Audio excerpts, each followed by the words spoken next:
Hi, I'm Katy Thoma, President and CEO of the Chico Chamber, and today I'm with Karli Olsen, who is the Senior Manager for K-Coe Isom here in Chico. And Karli actually is also on the board of the Chamber and has been a terrific assistance during this process of COVID as it relates to the Paycheck Protection Program, better known as PPP. And recently, Karli and I had a conversation about this new round of PPP, and I had so many questions, and I'm sure you all have a whole bunch of questions.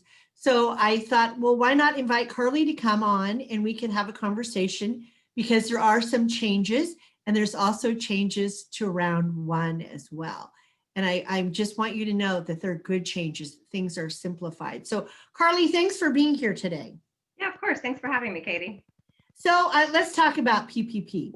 So Congress, the Senate passed this package, and let's talk about the changes this time around. If you want to give us a brief overview of what you know so far on the changes for round two.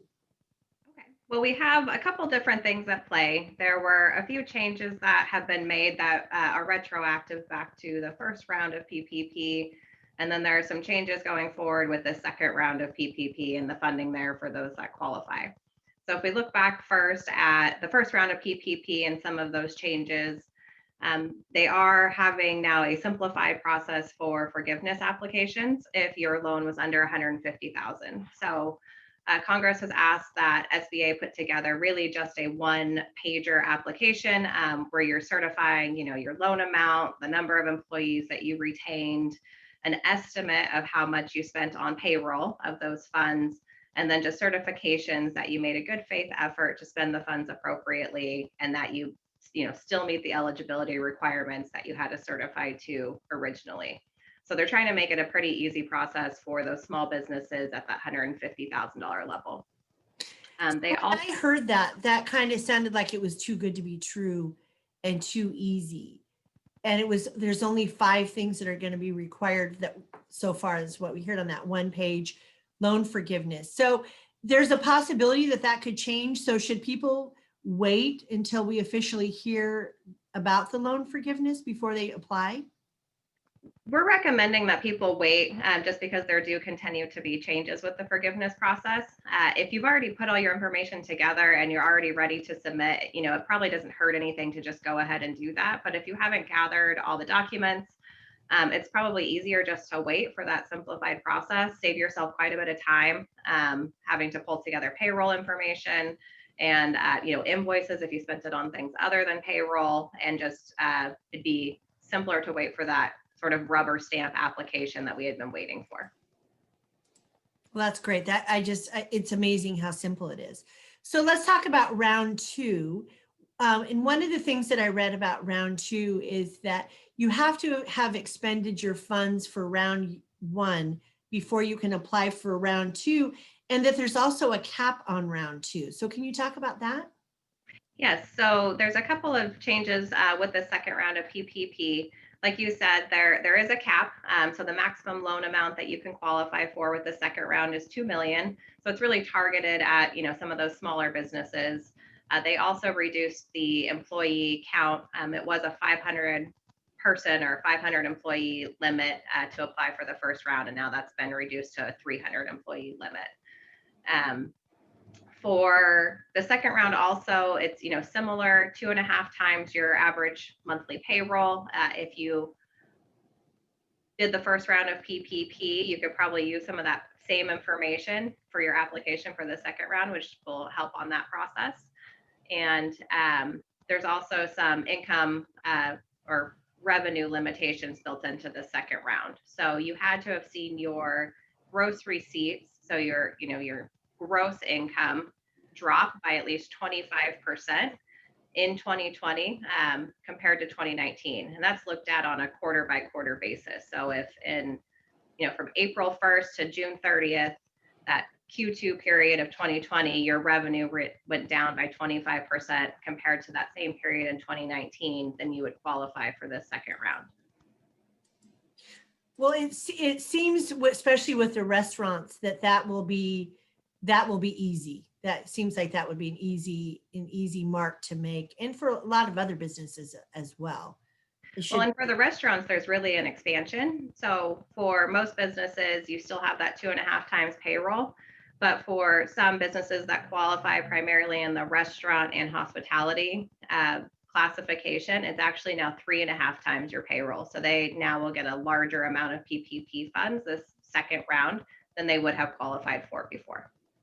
Well, that's fantastic, because we know that the restaurants, and we know that here in Chico, that the restaurants have really suffered greatly. We know that there's a lot of businesses that are relatively unaffected and have done very well. We've checked in with a number of businesses, and they're doing fine. And actually, some of them, their businesses are actually up, but the restaurants have definitely been hit hard.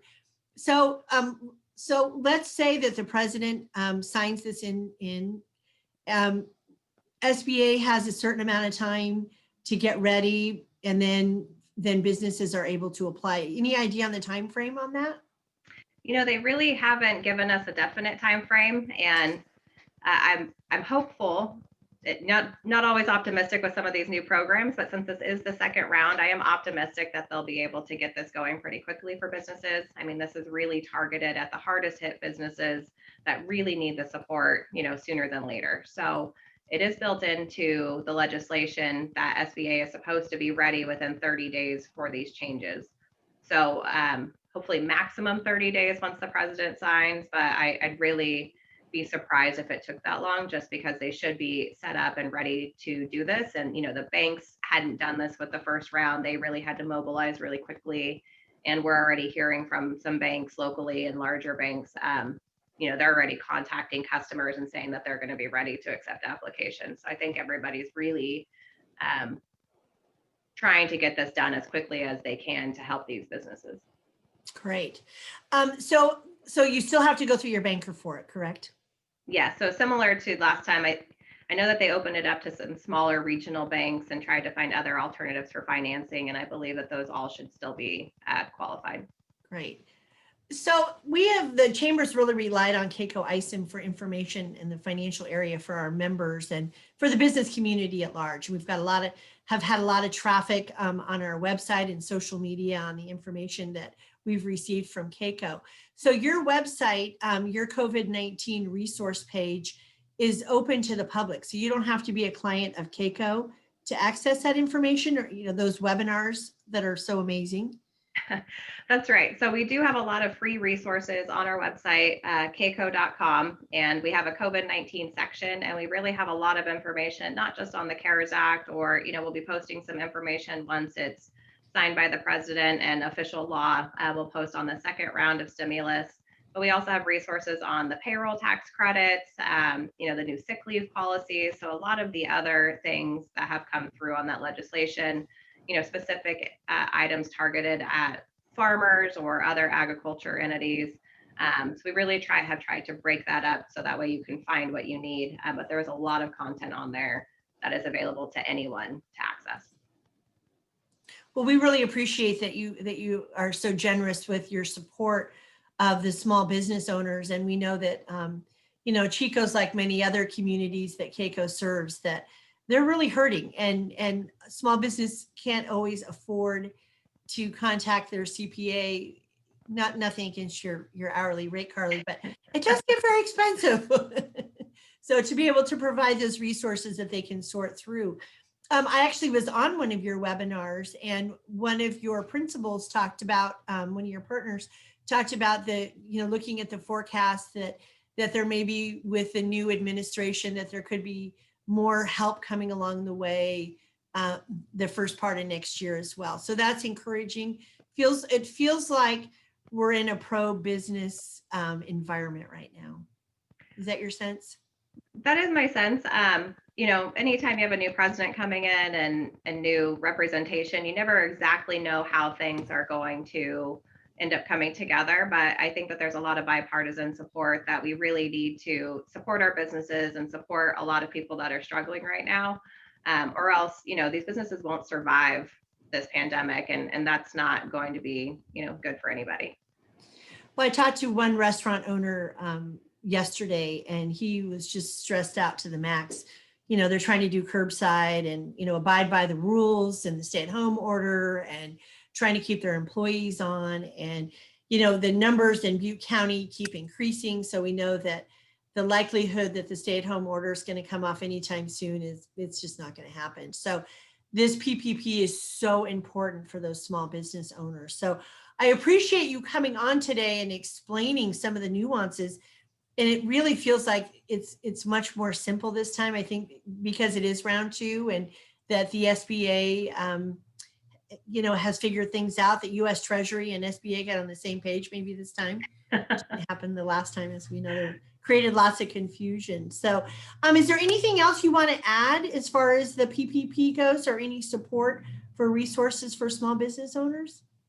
I think for right now, that's the best information that we have on the PPP. One thing I would like to add that's really not been talked about too much is the expansion of the employee retention tax credit.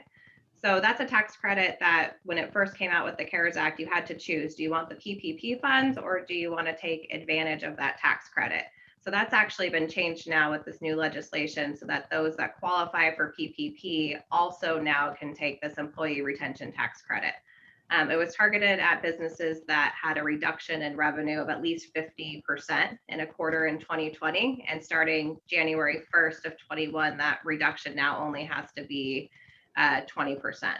And so, there's some rules in there about not using wages that qualified for PPP forgiveness in conjunction with that tax credit. But what it's really meant to do is give you a credit on your payroll taxes for wages that you paid your employees. So simply by keeping people employed, you can potentially get a tax credit against those wages. So it's a fairly complicated calculation, and then trying to match that with how you're working with your PPP forgiveness. So if you think you qualify, I'd really recommend reaching out to, your local accountant or payroll provider, someone to really help you work through those nuances of it, because it could be a really big benefit. And if you qualify for 2020, they're going to let you retroactively go back and claim those credits on your fourth quarter payroll return. So it's definitely something that you want to look at here shortly.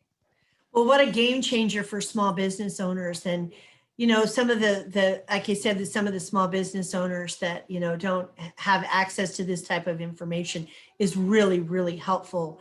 We don't want anybody to leave anything on the table, that's for sure. Absolutely not. Yeah. Regardless of what you think about tax law, we really want to make sure that if it's available and it's available in the law, that you take advantage of what you can, because, it's really there to help promote the growth of businesses. And so small businesses that are struggling, if you have an opportunity there, definitely find a way to take advantage of it while you can. That's great. Well, Karli, I really appreciate your time.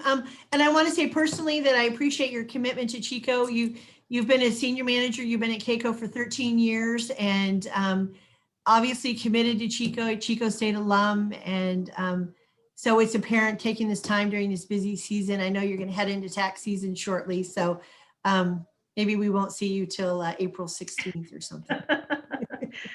Well, I appreciate the time, and definitely continue to look at our website for resources, and we'll be supporting the chamber and keeping our membership up to date as well. Great. And what's your website? Kco.com, KCOE.com. Great. And we'll make sure that we include that link to your website with this video. So thanks, Karli. Take care. Okay, great. Thanks, Katie. Bye.